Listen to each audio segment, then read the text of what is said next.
All right, I am here with WWE's Nia Jax. This is a wonderful woman. We've just had a chance to chat for the first few seconds, and I already love you. I feel your energy. Thank you.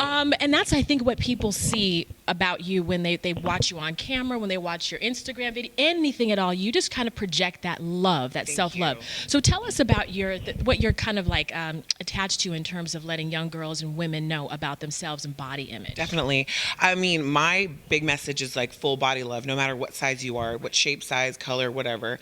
I'm all about just women, young girls, young boys, just appreciating themselves for who they are.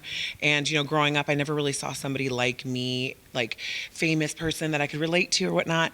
And so now that I'm kind of having this platform to show, like, you know, my niece, she's gorgeous, but she's going to be a thick girl, you know, she's going to have those curves, but I want her to know that there's no difference. How did you get to that point though? Like, was there a specific like breaking point, or was it just over time that you got to that self-love? Well, so when I graduated high school, I actually became a plus size model. So that was a crazy world for me because I was an athlete my whole life, and I actually got a basketball scholarship, and they're like, you can choose either this or that. So I chose to go into the modeling industry, and that is just a whole nother world. Right.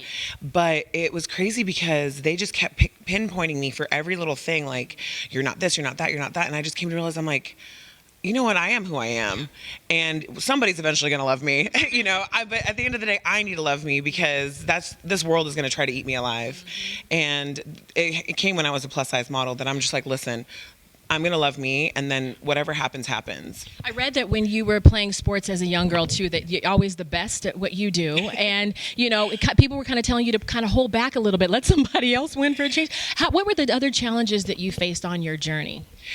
Growing up in sports? Yeah. Well, I was obviously the biggest girl and whatnot, and actually, when I was in high school, I tore my ACL, and just injuries, you know, like that held me back because I was supposed to go D1 college and do this. And I think back and I'm like, gosh, if I went Division I college and played basketball, like my dream to go, you know, a WNBA, I wouldn't have made it here. Right. And so it all worked out for the best. You know, it all worked. The plan was to be here. There's a lot of role models. We've seen you online with your cousin, the Dwayne "The Rock" Johnson. Yeah. He's motivating you. You're motivating us too. But how important do you think it is for these young girls out there to see someone who not only looks like them but kind of thinks like them too, whether they're male or female? Oh my gosh, it's something that being relatable is number one in the world. I feel like people think that, you know, the differences is what I always say, differences make us the same. Yeah. And being so different makes you so relatable.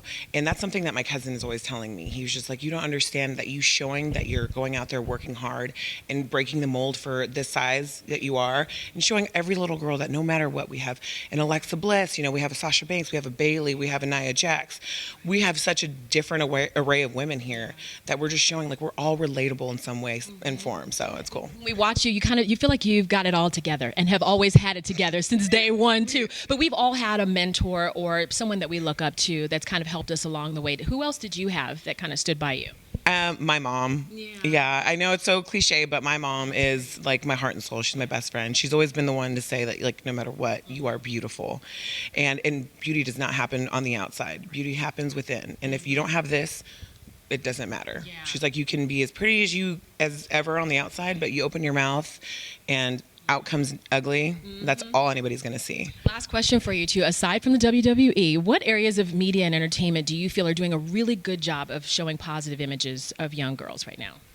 I think sports in general right now. I feel like, you know, we have the women's soccer team who's just going out and killing it. We have the Winter Olympics with these women. It's insane. I'm addicted. Exactly. I'm so sad that it's coming to an end. I'm like, oh no, but I swear, women's sports in general is just showing it, because I think it just shows that, like, I hate the fact that growing up, I always saw boys doing it. You know what I mean? My dad always put me in sports with boys on purpose. Like, I played basketball with boys, played soccer with boys, baseball with boys, because he didn't want me to think any different growing up. And so I like that we're showing young girls that none of us are different in any kind of aspect. And I think sports is really, like, proving it to the world. Sometimes it's just the little things like that, too. Yeah. So where can people go if they want to follow your every move and see what you're doing and really be inspired by you? Where's the best place for us to go?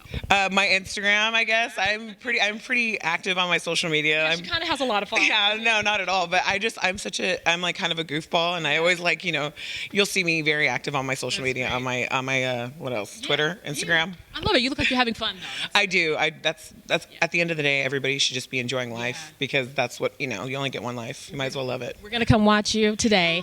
I can't get out there in the ring and do a damn thing that you're doing, but watch you, so Yeah, congratulations. don't do it. Don't do it. It's not worth it. Too many broken bones. Thank you so much.